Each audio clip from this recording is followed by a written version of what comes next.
So, tandaan natin mga clean, ngayon ay nagkakaroon ng issue tungkol sa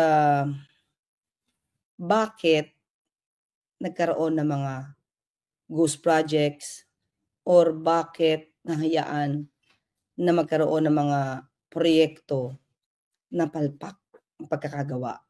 Okay? So, syempre, pondo pinag-uusapan dito. Kaya nga, nililibot halos ni Pangulong Marcos Jr., di ba? Ano 'tong mga proyektong 'to, naku, binayaran ng 50 million or 55 million, wala naman palang proyekto. So, pondo ang pinag-uusapan dito. Bakit nabayaran? Sinong sponsor nito? May politiko ba rito? Ha? May politiko bang nasa likod nito? 'Di ba? Katulad ng sinasabi ni Mayor ni Mayor Magallo. May mga politiko daw na involved dito. Pero yun nga, ngayon ay sinasabi na pangalanan niya na, 'di ba? Kahit yung mga yung mga kongresista, pangalanan mo kasi parang nalalahat eh. Kahit sabihin na 67 lang yan, nalalahat. 'Di ba? So, ang tingin ngayon ng mga tao sa lahat ng miyembro ng House, 'di ba? Ay corrupt. And in fact, sabi niya 67. 67 niya identified. So, pangalanan niya yung 67. Yun yung hamon sa kanya. Well, anyway, so ito nga, politikong pinag-uusapan natin. Ito sa gitna ng itong klaseng mga issues, no? Sa gitna ng itong mga klaseng issues na dapat pag-ingatan, ang gusto ng Pangulo, ingatan, ang pondo, ilagay sa tama. Diba? Ilagay sa tama. Ilagay sa tama lang para naman hindi naman malugi ang taong bayan. 'Di ba? Hindi malugi ang taong bayan. So, pero ngayon may hiling si Manang Aimee. So tingnan natin, basahin natin kung ano tong hiling niya. Okay? Itong hiling niya.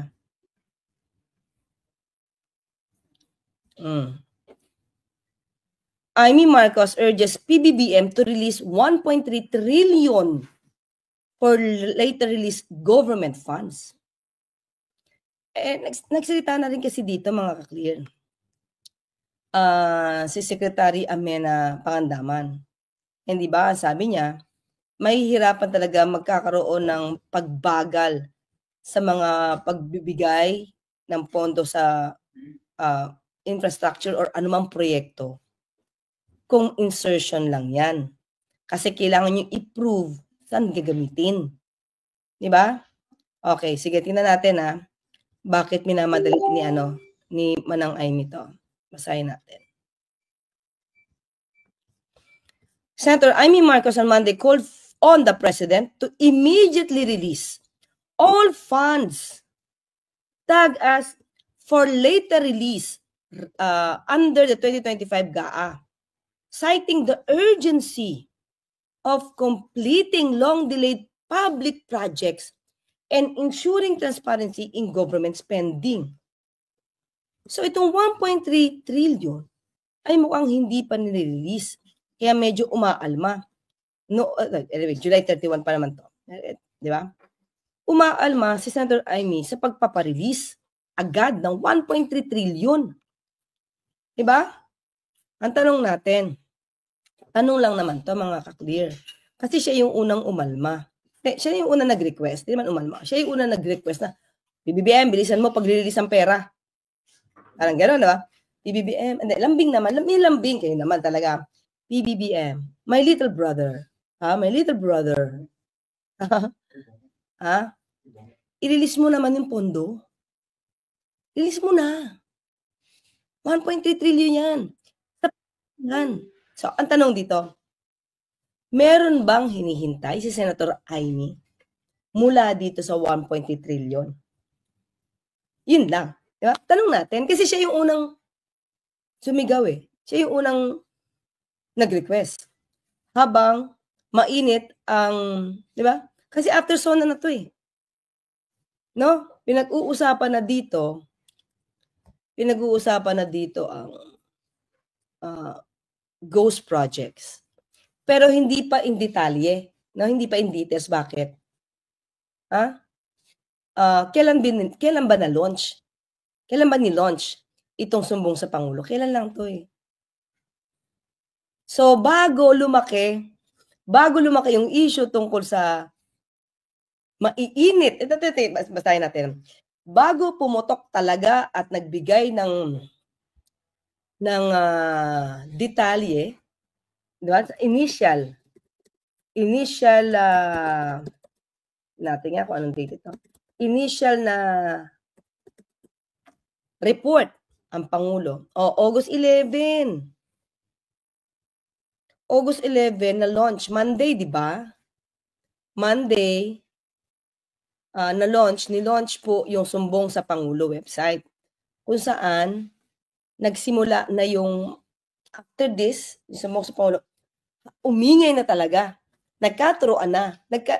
Naglinisan na ng pangalan. Diba?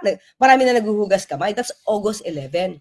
So, ito, mga ka-clear, kung babasahin natin, this is July 31.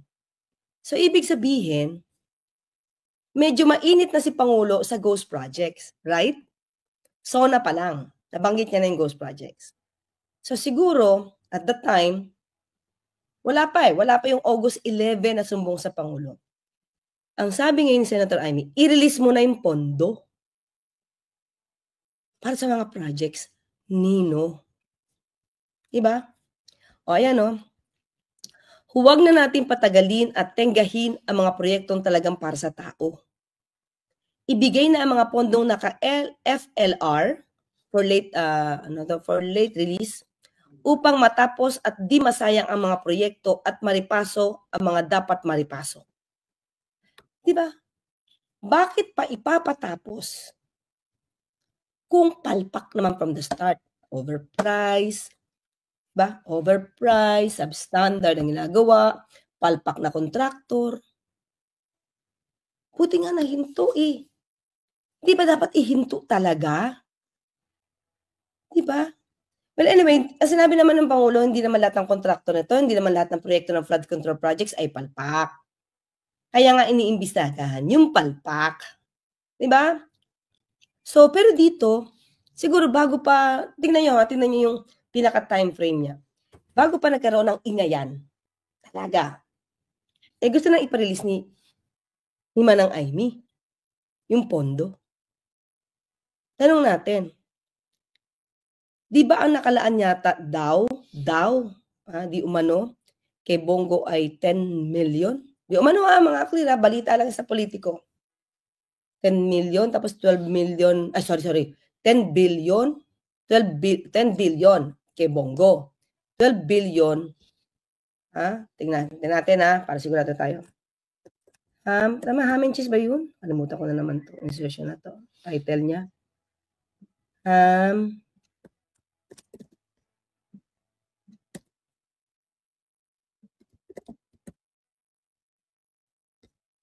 Ayun, 66 sa ham. Okay, natin.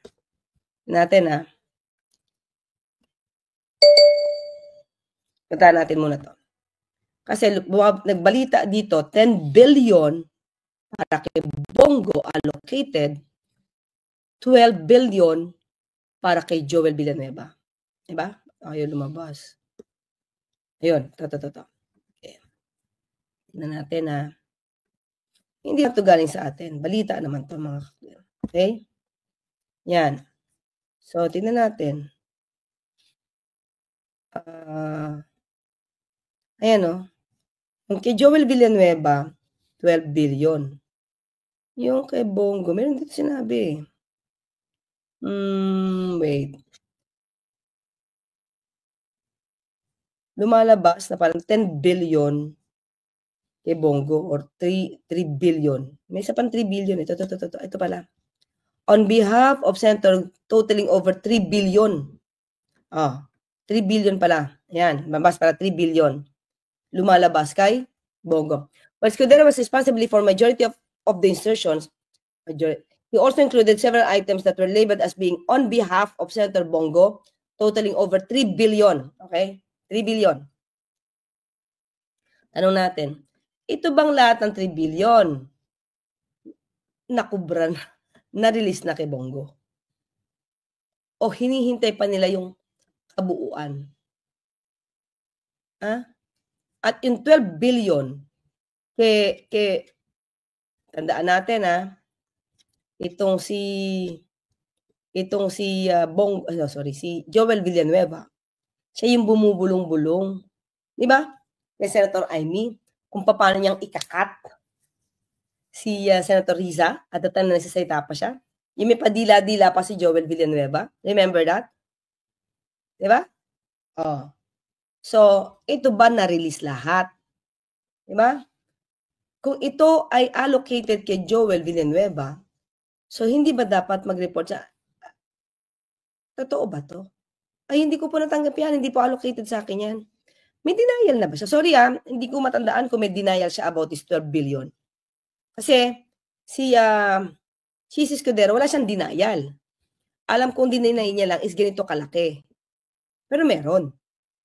At sabi niya, mismo mga ibang cabinet secretaries pa daw ang nagpupunta sa kanya para maglagay ng insertion. Diba? Ay, hello, sino taga Baguio? Ulit.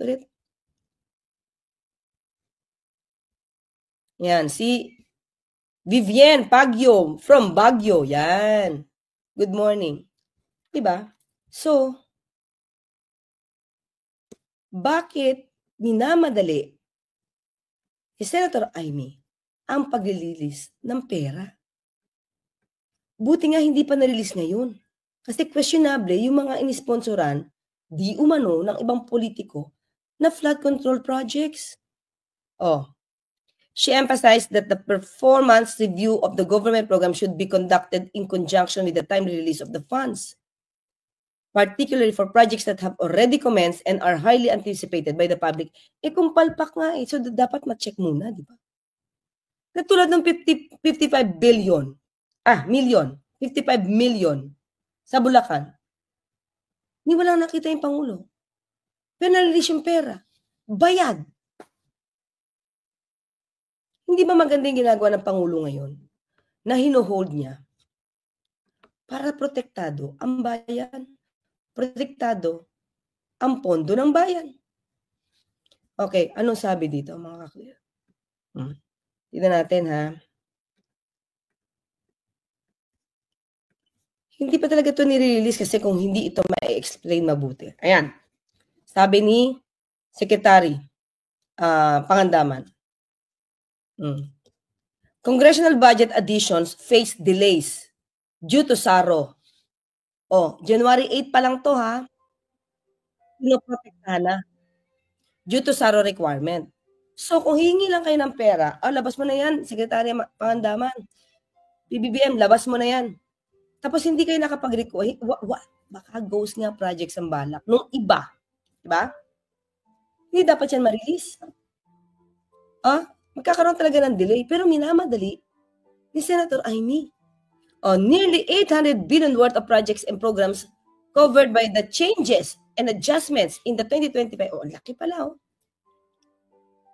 will face delays in fund release until the President issues approval.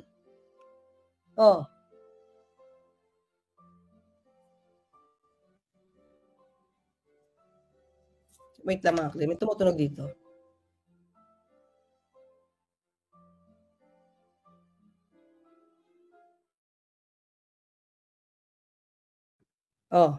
Diba? Pinoprotektahan to. Ano sabi dito? Considering that such increases in appropriations and new budgetary items will have corresponding effects on the outputs and outcomes of the agencies concerned, the DBM shall inform the said agencies of the changes in their respective appropriations and require the submission of revised performance targets. Diba?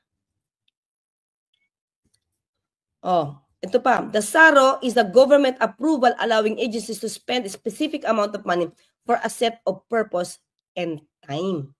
So kung magpapa-release kayo, sabihin niyo saan galing 'to, saan pupunta 'to. So ba't niyo pinapa-release? Tanong ko lang. So in other words, talaga sa mga politiko ba talaga 'to napupunta? Pinapa-release, let's say ganito, o project, halimbawa lang halimbawa lang. Project ni politiko, ganito, A. Pupuntahan na yan, i-list mo na yung pendo dun, sa tulay, na project ni A, ni Congressman or Senator A. Di ba? Kung wala pang SARO, kung wala pa, hindi tama yung pagkaka-report kung paano gagamitin ito. Kaya nga may SARO Dapat malaman magkano amount, anong purpose, anong oras, kailan dapat. Detalyado dapat. So sabi, this serves as an added safeguard to prevent misuse of the budget. So di mo pwedeng pamadaliin. Kailangan SARO. Prove nyo. Diba? Mukhang sa akin, mukhang may commercial dito. Ayun, dito nga. Dito pala. Okay. This serves as an added safeguard to prevent misuse of budget, ensuring that increases or new items introduced by Congress aligned with the government's cash programming, adhere to prudent fiscal management, secure approval from the President, and comply with budget rules and guidelines. Kaya pala pinamamadali kasi dapat may approval ng Pangulo. Hindi ba dapat tayo matuwa na pinangangalagaan ng Pangulo yung budget, yung pondo? Hindi nyo pwedeng tapik-tapikin, uy, release mo na yung budget namin. Uy, release mo na yung mga for later release na pondo para sa projects namin. Kasi tumatagal yung proyekto namin. With this, na nakita ng Pangulo, yung mga ibang mga palpak na proyekto, talagang lalong bubusisiin ng Pangulo yan. At ng DBM. Hindi ba? Bakit nyo kailangan pamadalin? Okay lang kayo magmadali kung tama yung mga proyekto nyo. I-itemize nyo. Ayusin nyo. I-report nyo ng tama. Saan gagamitin yung pondo? Kaya yung sabi ni Secretary Amena tatagal. Kung in-insert lang yan. 2025, daming insertions. Ayan tuloy. Hindi ma-release. Hindi ba protection yun ng Pangulo para sa atin? Protection yan para ang pondo ay hindi magamit sa mali. Kaya ang tanong natin, unang nagreklamo si Senator Amy. No medyo umiinit-init na yung tungkol sa papaimbestiga na flood control projects. Diba? After the SONA. Minamadali niya na. So, sana, ang wish natin, maganda yung iyong proyekto. At ang tanong natin pala, unang-unang tanong natin, may pondo ba si Senator Aiming hinihintay na approval ng Pangulo? Isa yan. Magkano yung pondo mo? Diba? Kasi kung si Senator Chis Escudero lang ang nag-insert niyan, may insertion ba para sa iyong sariling proyekto? Diba? Kay Senator Amy. Pangalawa, kung may proyekto ka, anong proyekto yon? Diba? May-justify mo ba? At kung may proyekto ka man, natapos na ba yung una? Ginagawa na ba? Nakapagbayad ka na ba? O zero ka pa lang? Wala ka pa nakuha na pondo?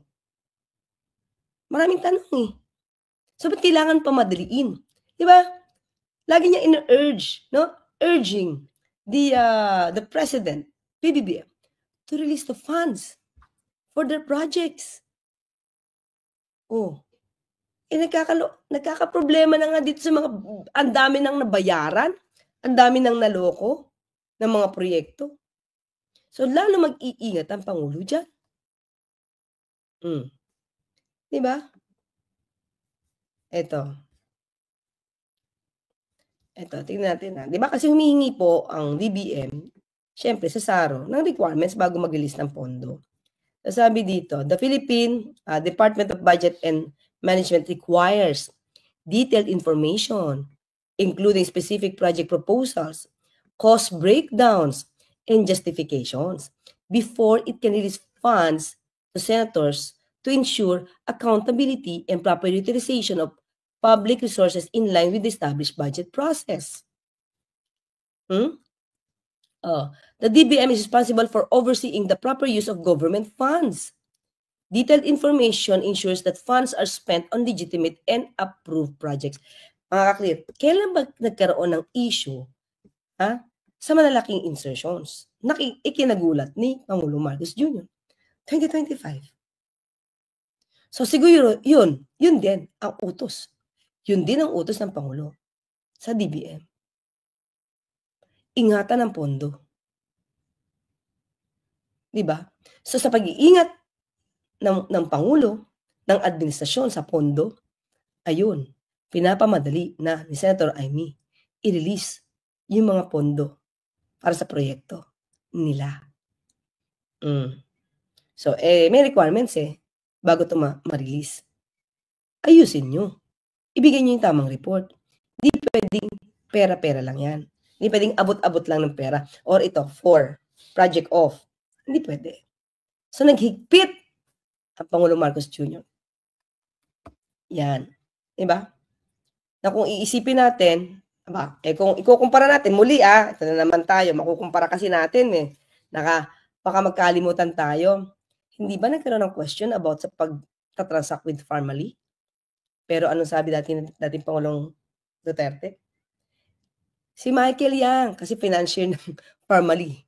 Lumabas na financier pala ng Pharmally. Tapos ang daming overpriced. Tapos yung mga binigay, mga malapit na mag-expire. Diba? Pero hindi yung tiniligsa ni dating Pangulong Marcos. Ni dating Pangulong Duterte. Hindi yung tiniligsa. Itong Pharmally na to, kahit overpriced, kahit na pa-expire na yung binigay na item sa atin, hindi ito tiniligsa ni dating Pangulong Duterte. At nagalit pa siya sa pag-iimbestiga ni dating Senator Gordon, yung Blue Ribbon Committee. Ano sabi niya? Ano magagawa natin? Michael Yang, negosyante yan, Adre.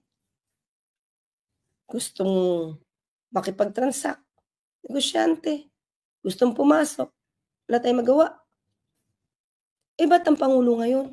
Para proteksyonan ng pondo, pinaparelease, basta kompleto ang dokumento. Pag wala, madedelay. Yun ang sabi ng DBM. Utos ng Pangulo yan. Protektado ang pondo. So yan dapat malaman ng mga taong bayan, ng mga kababayan natin. Pinoprotektahan ng Pangulong Marcos Jr. yung pondo natin. Kaya hindi pwedeng sa isang click lang, PBBM, release our budget. For late release funds. Hindi. Poprotektahan ni Pangulong Marcos Jr. yan. Para yan sa bayan, para yan sa pondo ng bayan. Mas mabuti ito. PBBM think twice before releasing all the funds. Yes. With all of this, siguro sinabi niya, hindi na namin malaman bakit nagkaganito na yung aming NEP. Bakit naging ganito yung well, anyway, poprotektahan pa rin namin ang pondo kahit marami kayong insertions. Ganon ang nangyari. Poprotektahan ng Administrasyong Marcos Jr. ang pondo ng bayan kahit marami kayong nilagay na insertions niya. Ayan, kating-kating ang palad ni Amy sa pondo niya. Well, etong tanong naman mga ka-clear, in fairness, meron ba siyang pondong hinihintay? Diba? Dapat sinabi niya yung sa kanyang request. Yung pondo ko na ganitong halaga, ito gagamitin ko sa ganito. Dapat sinabi niya na rin. Diba? Yun, mga ka-clear, diba? So, hindi pwedeng mag-release lang ng basta-basta.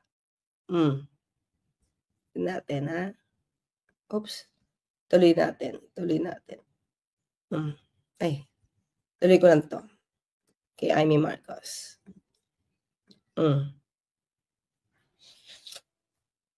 Okay, in his tone, the President stated that the Regional Project Monitoring Committee shall examine the list of projects, i-examine pa and give a report on those that have been failures, those that were not finished, and those that are alleged to be ghost projects. At the same time, he added there will be an audit and performance review regarding the projects to check and make sure and to know how your money was spent. So pagkasabi niya nito sa SONA, mga clear, pinamamadali na ni Senator Amy, i-release mo na yung pondo namin. chine-check pa nga kung may failure pa, oh. Complete failure ba? 'Di ba? Oh, according to IMI naman, the FLR tag funds are not limited to infrastructure but span various government projects, departments and agencies. That's why. Kaya nga, di bigay niyo yung ano yung nire-require ng DBM. 'Di ba? This includes supplemental funds added by the legislature to existing programs in key sectors such as agriculture, education, health, and public works. Public works pa rin, no? 'Di ba? Ano ba natutulong nila? I-report lang naman ano ba natulong niyo? Ano bang natulong niyo sa pondong ibinibigay sa inyo or ina-allocate sa inyo? Ha?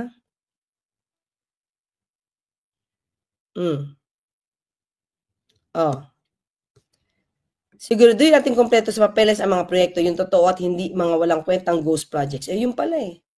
O di hindi nga pwede agad i-release. Kailangan imbestigahan pa kung sino nagpapa-release. Oh. Ito dapat ingatan. Itong 1.3 trillion na to na pinapa-release agad ni Amy, ano? Amy Marcos urges PBBM to release 1.3 trillion. Tapos hinahanapin niyo bakit ang laki ng utang.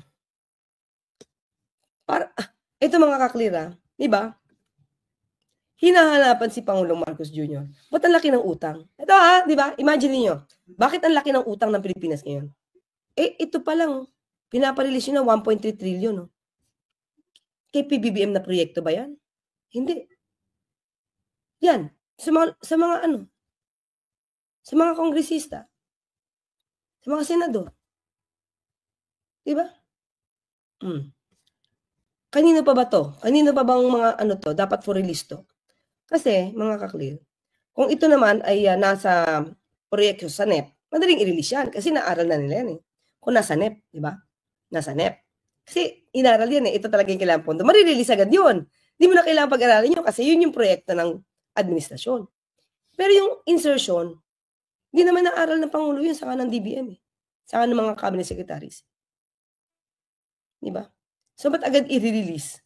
Paano mapoproteksyonan yung pondo? Sa napakalaking insertions na yan. Yung mayaman talaga sila sa flood control. Esperanza Arreglo. Nagkakagulo na nga dahil sa pondo, yan pa rin ang inuuna ni Amy. O nga eh. Hindi nga actually inunahan niya. Bago talagang lumaki yung pag-iimbestiga ng Pangulo noong August 11, nilaunch yung sumbong sa Pangulo. Parang, bilisan mo na. I-release mo na sa amin. I-release mo na sa amin. Ay, malabo. Diba? So, well, anyway, yun lang mga kaklira. Yun lang. Okay? Maraming salamat, Jasmine. Official, daig pa nila ang HOR na may na-i-represent na mga lugar. Oh, yun ba? Okay. Sakura, salamat sa sticker. O, diba? Jasmine and Official. O, daig pa nila ang HOR. So, mga clear, yun lang. Pinangit lang natin kasi pinapalilis agad ni Senator Amy bago pa nagkaroon ng sumbong sa Pangulo, bago pa lumawak yung pag-iimbestiga ng Pangulo, gusto nang iparelease yung 1.3 trillion. Kaya nga na-hold siguro to. Hindi lang siguro. Kaya nga hinold ito to protect the funds from being misused. Diba? Billions ang corruptions nowadays sa Pilipinas. Masyado nang halata ang ginagawa nila. Yeah. Beth Aranza Ruiz. Inflation daw kasi, kaya siguro naging billions na. Dati millions na. Ang panahon ni Binay, millions na pinag-uusapan, malaki ng bagay yun. That's 2016 ano na ngayon.